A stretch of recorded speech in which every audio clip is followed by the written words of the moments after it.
What is going on YouTube? DK here from Dwarf King Headquarters, and today guys we are going to be reviewing Dante's Orichalcos deck. Now this deck is the deck that Dante will be using in the series of Yu-Gi-Oh! The Lost Millennium, which, good news is we already got the character descriptions written out. We're just right now determining on who's going to be in what scenes, you know.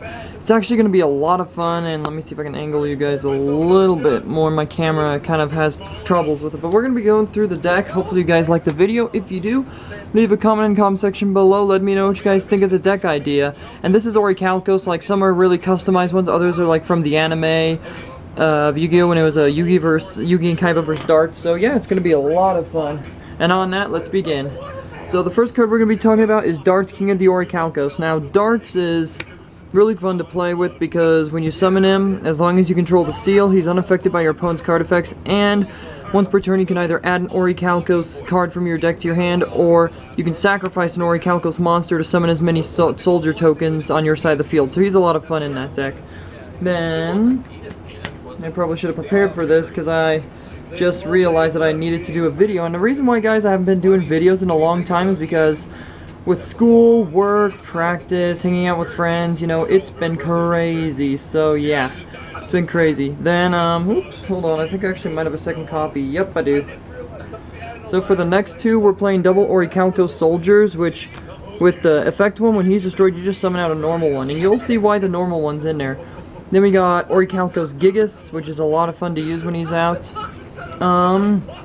Orichalcos Shinoros. Then Orichalcos Kutora. Then we got Orichalcos Aristos and Dexia, the arms that are summoned like with darts. We got a custom one, Orichalcos Gravitas, which is good because for each Orichalcos card in your graveyard, he gains 1,000 attack for each one. So if you have a lot in your grave, that guy's attack is going to be so huge.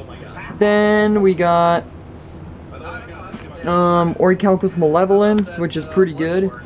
And I'll explain the effects later on, probably in the next video or something like that.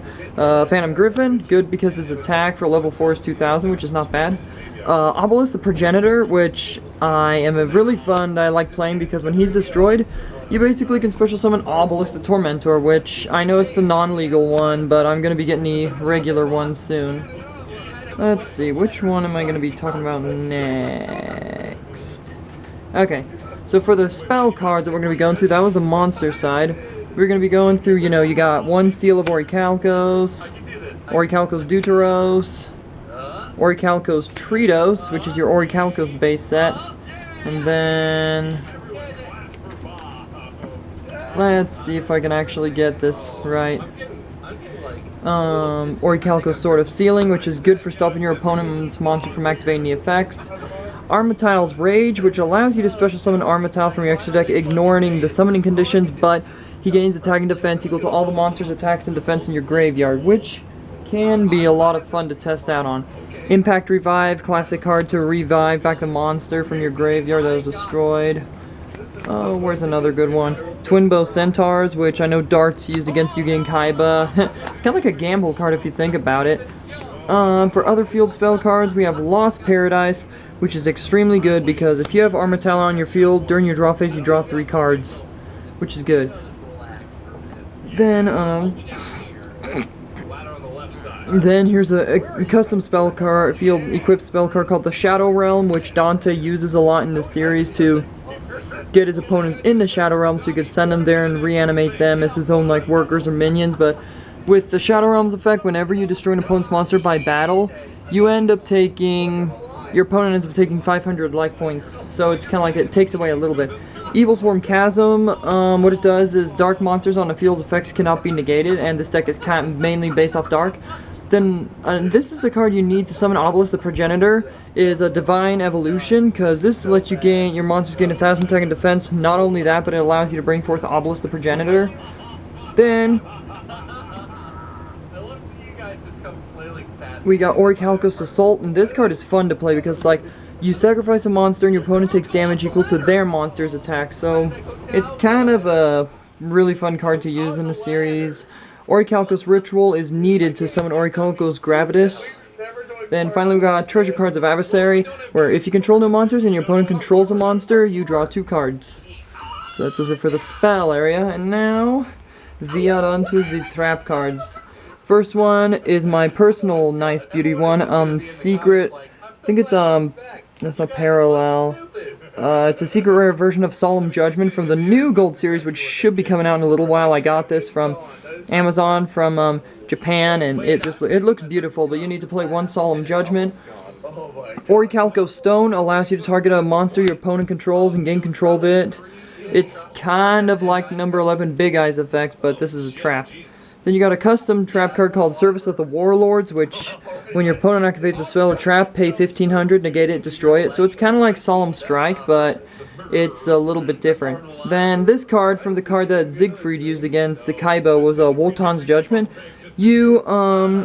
If basically they declare an attack, you activate it, you switch the top card of your deck with the card in your hand, shuffle it, and negate the attack. So it's kind of good to see what the top card is.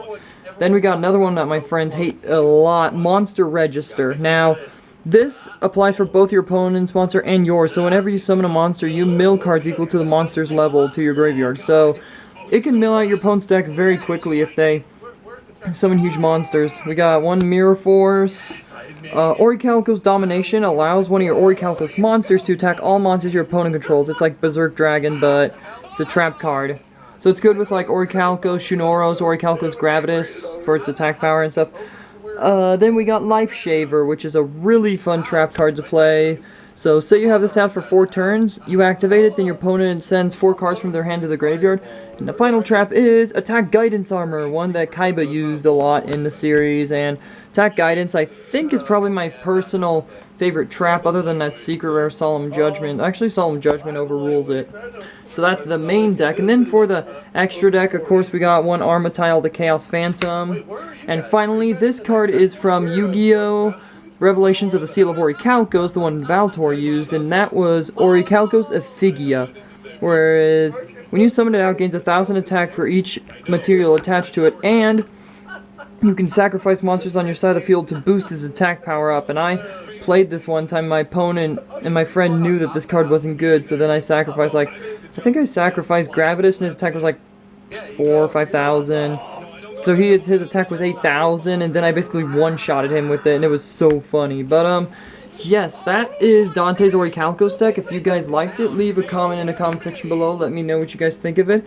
And as always, I'll check you guys out in the next video.